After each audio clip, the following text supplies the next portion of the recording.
Kita rasa-rasanya ingin sekali membuat negeri ini yang akan dipimpin oleh Bapak Prabowo Subianto sukses. Dengan maunya Bapak Luhut Binsar Panjaitan masuk ke kabinet Bapak Prabowo, khususnya menangani dan mengkoordinir masalah-masalah digitalisasi, secara pendapatan negara Indonesia akan meningkat. Bapak Prabowo ingin memberantas korupsi di negeri ini. Mudah-mudahan Bapak Prabowo sukses dalam memimpin negara yang kita cintai.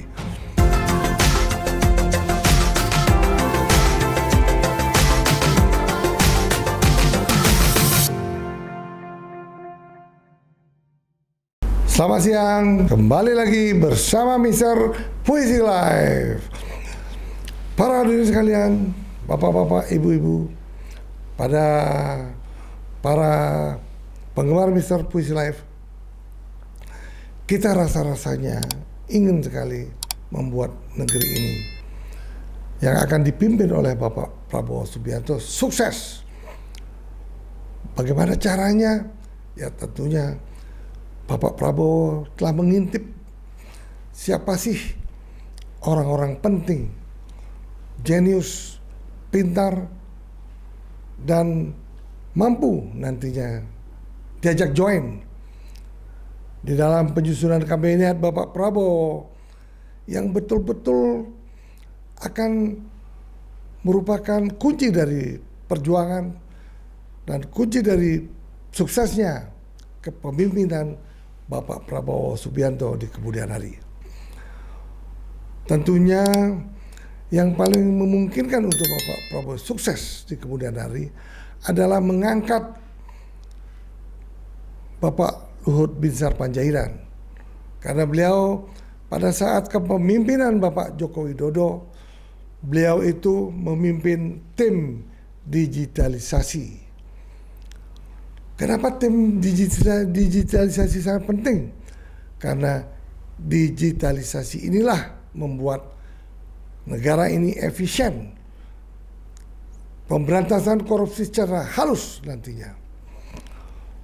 Tentunya atas bisik-bisik antara Bapak Joko Widodo mungkin mereferensikan Bapak Luhut itu sendiri untuk masuk ke kabinet Bapak Prabowo.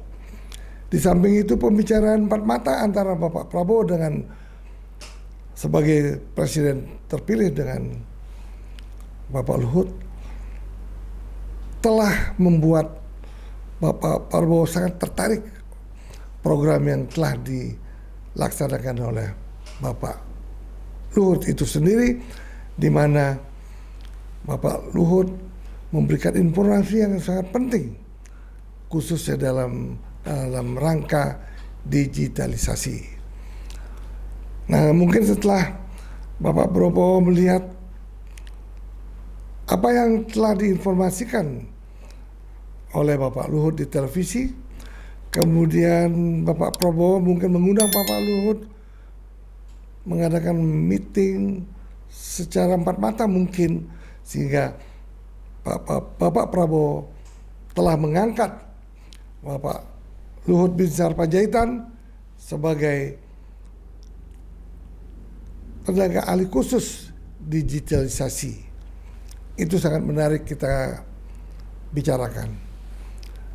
Selain juga Bapak Luhut akan menjadi Ketua Dewan Ekonomi Nasional. Itu memang sangat penting karena beliau itu sangat berpengalaman di dalam memimpin tim ekonomi di bawah Bapak Joko Widodo.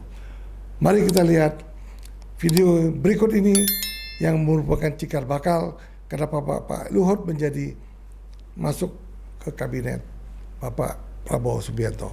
Silakan.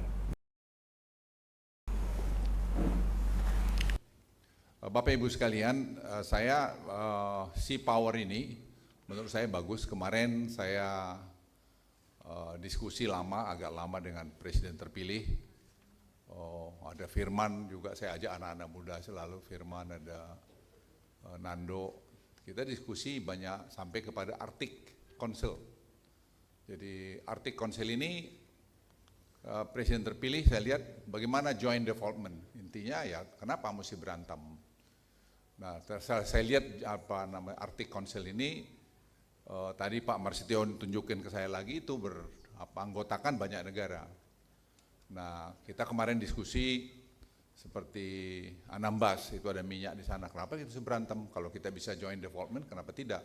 Tapi kita juga punya pikiran ya jangan kau klaim-klaim lagi, biarlah tadi untuk masalah hasilnya ini kita lakukan bersama gitu. Tapi saya bilang Pak Presiden, ya lebih banyak bagian kita lah kan lebih besar kita. Itu soal lain lah itu gitu. Jadi apa yang saya ingin sampaikan, si power ini is very important. Tapi at the end we are talking about economy. Jadi ekonomi jadi ujungnya. Karena saya tidak percaya kepada penjajahan dari satu negara pada negara lain dalam era modern sekarang ini. Kita sudah lihat bagaimana Amerika masuk di Afghanistan, masuk di Irak, sekarang debt dia 35 triliun, dia punya ekonomi juga goyang. Kita jauh lebih baik. Ini Pak Burhanuddin salah satu yang senior ekonom di Indonesia, paham betul itu. Ya tinggal sekarang pemerintah ini mau dia apa gitu. Tadi kemarin saya juga bicara banyak dan saya lihat presiden terpilih sangat paham sekarang karena dari waktu ke waktu di brief oleh para timnya. Dan kita diskusi memang source of revenue negara ini banyak, tidak efisien. Ya saya jelaskan mengenai Simbara, batu bara. Sekarang dampaknya penerimaan negara naik. Cortex betul dibuat oleh keuangan sekarang mulai transfer dia punya data-data kepada Cortex ini. Tapi kan Cortex ini harus apa yang diambil? Sampaikan Pak Presiden, itu KLHK misalnya.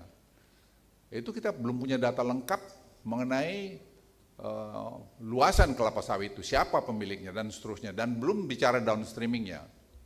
Dan hasil audit dari BPKP kita bisa dapat berapa 274 triliun rupiah di situ. Dan saya bilang data itu tidak ada karena banyak diproteksi sehingga kita nggak bisa mengambil pajak. Gitu. Terus saya bilang Firman ini aja yang sudah 2 tahun mengerjakan Pak Presiden. Ya, kasih aja kesempatan 6 bulan, suruh dia mendatangkan semua dengan BPKP terintegrasi. Karena saya bilang 10 tahun saya jadi Menko, saya rasakan di situ susahnya. Banyak sekali peraturan-peraturan kita yang satu sama lain itu saling mengikat dan itu harus diharmonisasi. Dan itu harus ada keberanian. Presiden langsung bilang, Bang, kita lakuin aja. Kita lakuin aja. Saya bilang, ya kalau Presiden kasih arahan begitu, lakukan. Ini Firman, saya bilang kasih 6 bulan dia mengkolek data, data itu nanti sumber daripada pajakan kita. Presiden Prabowo malah bilang, Man, 3 bulan ya. Saya bilang, 3 bulan. Saya tanya Firman, Man bisa nggak kamu 3 bulan? Datanya sebenarnya sudah ada.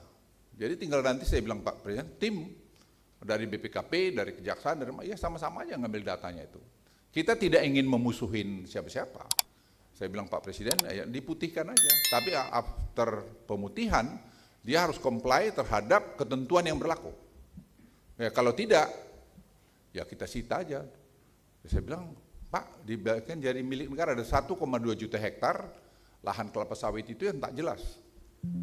Itu kalau dibayangkan, berhitung Presiden tuh ngerti betul angka, dia bilang 5.000, dia bilang, Bang, $5,000 hektar. Jadi kalau tadi dia punya berapa tadi, Man? Dia punya berapa? 25 billion. Only from the palm oil, we can collect, Bang, 25 billion US dollars.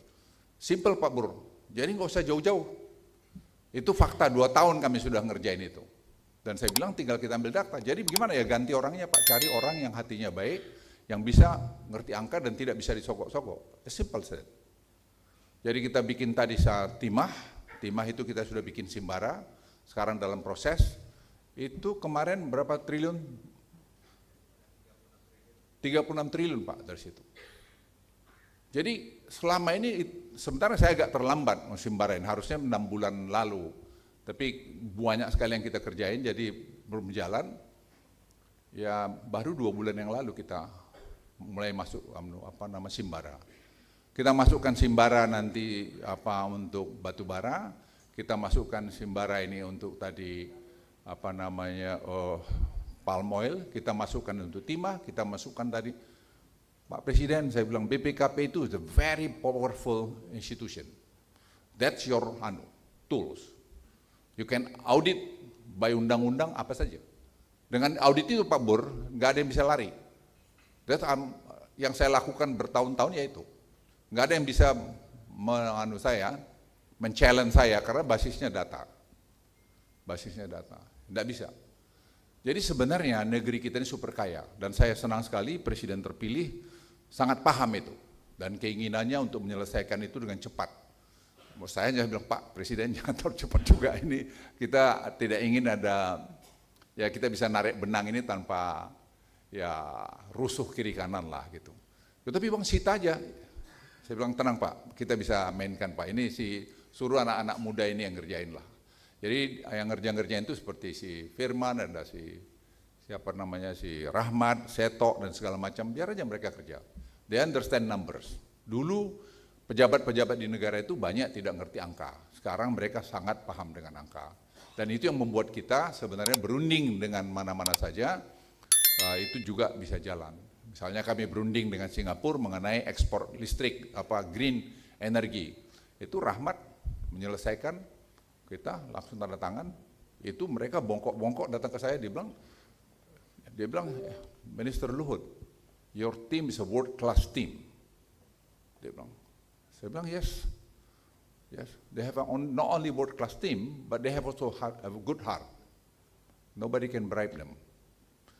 Jadi Bapak Ibu sekalian, saya lihat, saya punya harapan atau keyakinan pemerintah yang akan datang ini akan bisa take off dengan cepat. Karena quick win yang ada di depan beliau dan kemarin beliau kami kasih semua tertulis dan di diskusi yang briefnya Pak Prabowo bukan saya.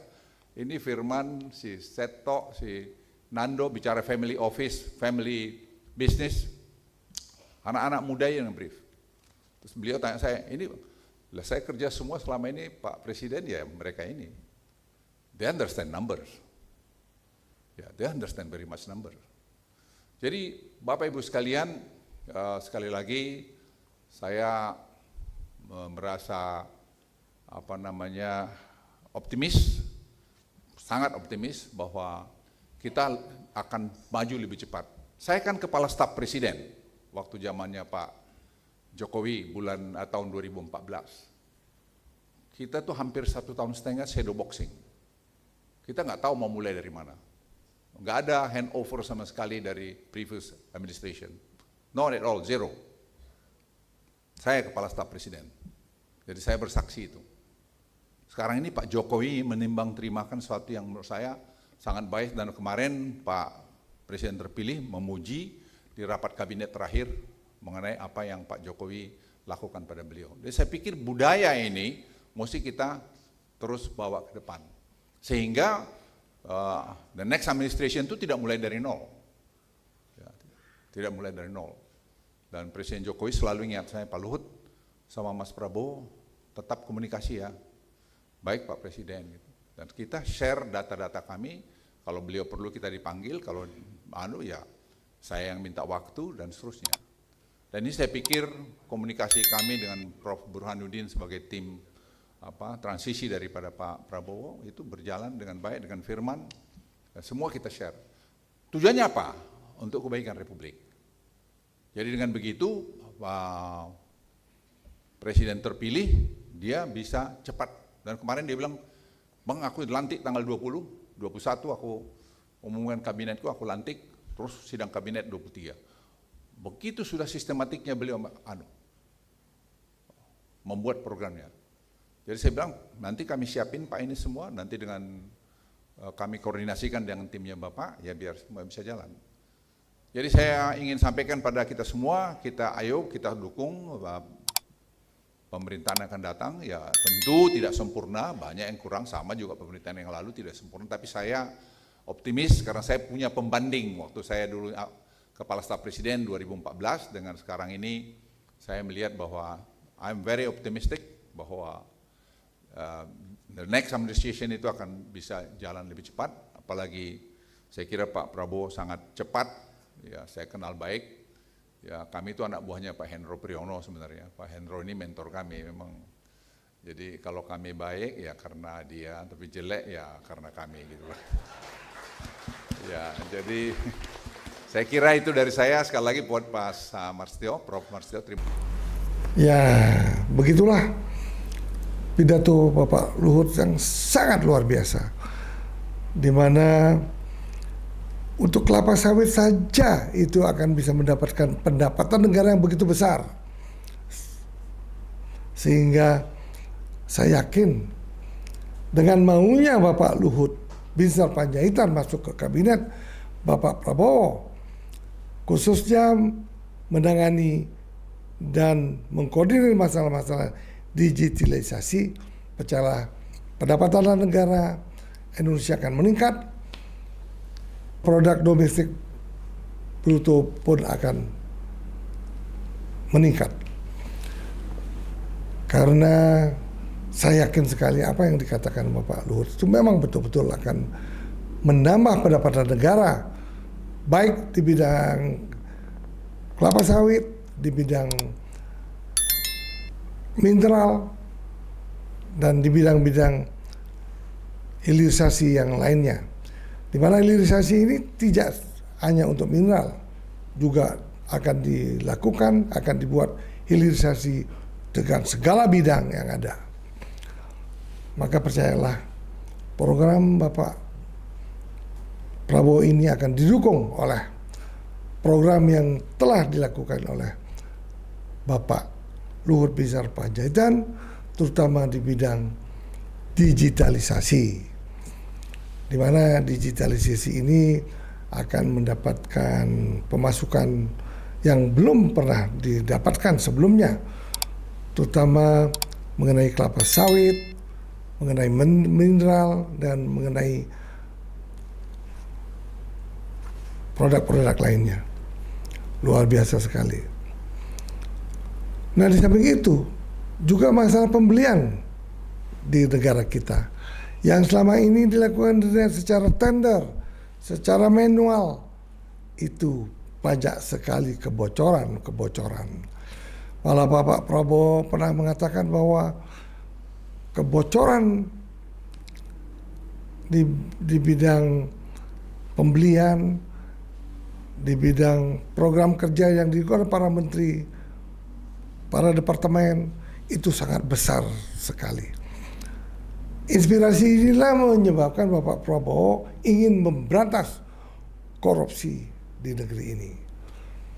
Tentunya Bapak Prabowo sudah mempunyai program yang akan dijalankan. Kemungkinan juga program-program yang sangat ingin para pemimpin kita takut untuk melakukan korupsi. Yang paling penting bagaimana caranya para hakim, jaksa, KPK berani memberikan vonis yang sangat berat, bila perlu vonis hukuman mati. Percayalah, Bapak Prabowo berani melakukan ini karena beliau adalah seorang militer dan mempunyai sifat yang sangat tegas. Bapak-bapak, ibu-ibu, para hadirin sekalian, demikianlah